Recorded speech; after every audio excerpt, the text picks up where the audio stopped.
ஒத்துழைப்பு கொடுத்து நாங்கள் எந்த தவறும் செய்ததில்லை என்று நிரூபித்தார். தமிழக அரசு வழக்கு பதிவு செய்யுமா? இல்ல, அவங்க விசாரித்து தானே பாருங்க, முதலமைச்சர் பாருங்க. இது தொடர்பாக அவதூறு வழக்கு எதுவும் தொடர வாய்ப்பு இருக்காங்க? இல்ல, இதை பார்த்துக்கிட்டு தான் செய்யணும். இன்னொரு தரப்பு மூத்த தலைவர்களை ஓரம் கட்டும் வேலை இது. அதெல்லாம் ஒண்ணு தொடர்பு அரசியல் கட்சியினர் விமர்சனம் செய்யறவங்களுக்கு என்ன சொல்றீங்க சார்? அவங்கவுங்க ஏதோ தேர்தல் நேரம் வந்துச்சு, அவங்கவுங்களுக்கு ஏதோ ஒரு வாய்ப்பு கிடைச்சிருக்கு, அவங்க சொல்றாங்க. நாங்க அதை தான் மீறி சொல்றேன். விசாரணையில் நாங்கள் குற்றமற்றவர்களை நிரூபித்து வெளியே வருவோம். நேற்று டிடிவி தினகரன், சசிகலா, செங்கோட்டையன் எல்லாம் ஓரணியில் சேர்ந்து என்ன நினைக்கிறீங்க? நாங்க என்ன நினைக்கிறோம், அவங்க ஏற்கனவே ஒன்னா தானே இருக்கிறாங்க.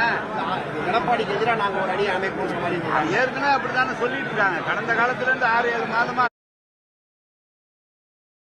சேர்த்துருக்காங்க. இல்ல, அது திமுகவோட பி டீம் எடப்பாடி அவருக்கு எதை எடுத்தாலும் திமுக பி டீம் பாரு, இல்லைன்னா திமுக கூட்டணியிலிருந்து எங்கிட்ட வருவாரு. அவர்கிட்ட சொல்லி ஒவ்வொருத்தரும் அவங்க தான் வெளியே வந்துட்டு இருக்கிறாங்க. அவருக்கு வேலை என்ன? அவர் ஏதோ வாயில வந்து பேசிட்டு இருக்கிறாரு, அவ்வளவுதான்.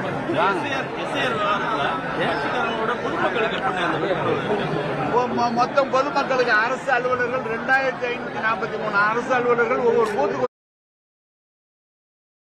ஒவ்வொரு வீட்டுக்கு கொடுத்து அதை எழுதி வாங்கும் போது BLA 2 போட்டிருக்காங்க. ஒவ்வொரு கட்சியிலையும் ஆள் இருக்காங்க, அவங்க எழுதி போடுவாங்க. கரெக்டா செஞ்சுருவாங்க. இல்ல, இப்ப FIR